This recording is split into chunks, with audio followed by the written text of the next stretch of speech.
Hey, Chris Sider here. I am the founder of Ex-Boyfriend Recovery and its head coach. And today I'm going to be putting this fine video together for you to actually teach you 8 things that you should never talk to your ex about. But if you're new to this process, you may be sitting there and wondering if you even have a chance of getting your ex back or if you even should get your ex back. Well, if that's you, then I actually have some great news for you. On our website, www.exboyfriendrecovery.com, we've actually put together a really special quiz designed to help you understand what kind of chance you have of getting your ex back, and hopefully will lead you to the conclusion of if this is worth your time or not. There's nothing worse than putting all of your time and effort and energy into something that you really have no chance of succeeding at.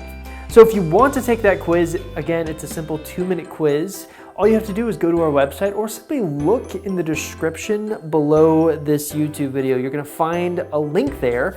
Click on that link, it'll take you right to the quiz. The quiz only takes about 2 minutes to complete, and you'll get a pretty decent answer on if you have a chance or not.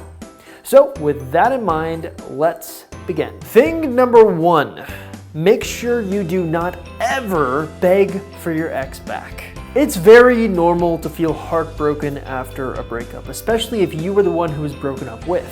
And it's very normal to have this sense of, hey, I need to beg for my ex back, or I need to convince them that things will be different this next time around. But oftentimes, every time that you do that, you're actually digging yourself further and further into a hole. The theory of reactance teaches us that actually when you take a human being's behavioral freedoms away, or you threaten to take a human being's behavioral freedoms away, they're going to react in a way to try to get that freedom back. The thing is, if you beg for your ex back, or you do anything to try to convince them that things will be different this next time around, you're not actually playing into that theory of reactance at all. You're not gonna get the benefits of quote unquote playing hard to get. Thing number 2, do not talk about your relationship. You know, half the time I feel like I'm in Fight Club every single time I talk about this particular thing, right? So many people and so many women and men that I work with have this incessant need to talk about their relationships with their ex. And usually that doesn't lead to many great paths, right? We do not talk about our previous relationships. That's rule number 1 of the Chris Club. Rule number 2 of the Chris Club is do not talk about your previous relationships. That was pretty corny, but it still holds true.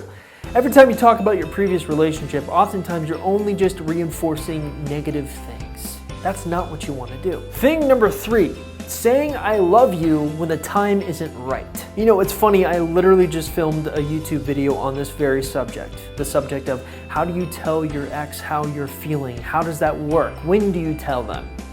And really the big takeaway that I talked about in that video is that telling an ex that you have feelings for them really revolves around 2 key principles: timing and positioning, right? So if the timing's not right, if you're telling your ex that you love them without actually sort of doing anything to position yourself positively to where you'll get a positive reception for that statement, it's not going to end well.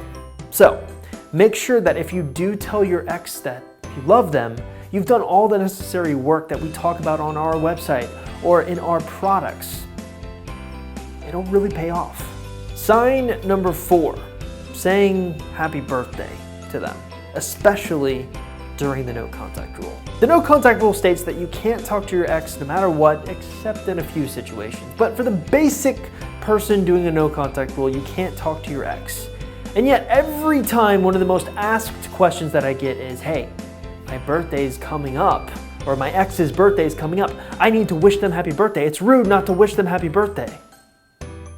What does it benefit you to wish them happy birthday? That's my question to you. All you're gonna get is a simple, hey, thanks. That's it. Don't wish your ex happy birthday, especially during the no contact rule. Thing number 5, anything that can be construed as you being very angry. I work almost exclusively with people who are trying to get their exes back. The thing is, people who are trying to get their exes back really aren't gonna get their exes back if they fight with their exes all the time. And we have this incessant need sometimes, especially when we're dealing with our partners, to bring up things that can be hurtful or things that kind of make us angry. We sometimes need resolutions to those things. Well, when you're trying to get your ex back, it's not a great time to bring that kind of stuff up. So here's my best advice for you. Anything that can be controversial or anything that can potentially set you or your ex off or gear both of you up to get into a big argument or fight, just don't text that. Don't talk about that. Stay away from those topics. Thing number 6, telling your ex that you're depressed without them. Depression is something, unfortunately, that we have to deal with at ex-boyfriend recovery. And we do have certain protocols in place, and many times those protocols involve getting someone who specializes in depression involved. A psychotherapist, an actual therapist, a counselor, someone who has a lot of experience with depression. But from my perspective, when it comes to coaching clients, one of the things that I always tell them is that you always need to have this bubbly, happy, kind of upbeat vibe. It's not extensively attractive if you are depressed and kind of a Debbie Downer every single interaction that you have with your ex. You want them to be excited every single time that they talk to you. And oftentimes there's this idea of mirroring involved. So if you don't know what mirroring is, it's essentially when you actually start to mirror the behavior of someone that you're attracted to. And there's nothing that can really kill momentum more than someone who's really depressed, because then your partner will start to mirror that behavior whether they realize it or not. Sometimes it's a subconscious thing.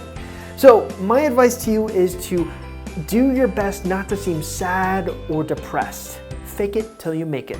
Thing number 7, telling your ex that the breakup was their fault. Let me ask you a question. Do you respond really well when someone accuses you of doing something? Well, if you're anything like me, you probably don't respond too well to that. In fact, if you're anything like me, you almost enter into a defense mode. And in some cases, people will enter into an attack mode where they get accused for something, and instead of defending or saying, no, I didn't do that, they'll start attacking the individual who's attacking them. This is never a good road to go down with your ex. In fact, all this will do is pull you further and further apart. Again, stay away from accusing them, even if they did do something wrong, and even if the breakup was their fault. You're not going to get to your ultimate goal of getting them back by accusing them. Thing number 8, let's have sex one more time. Breakup sex. One of the most common things people do upon breaking up with each other. Hook up for that one last time, that one last great time that you're having sex together. The problem is, it really doesn't work. In fact, I was thinking about this the other day. A lot of times when you have sex with your ex, you're kind of drawing the line in the sand, so to speak. You're telling them that it's okay to have sex with you without a relationship in place. Now, this is problematic because that leads down the road to friends with benefits. And as ironic as it sounds, I've never had a client who's been friends with benefits with their ex actually get their ex back. That should tell you the whole story right there. It's only after they make a distinct change and force themselves not to have sex until a relationship is in place that the results start to come. Do not think that you're the exception to this. Do not think that you're special. You're not. You're just like everyone else.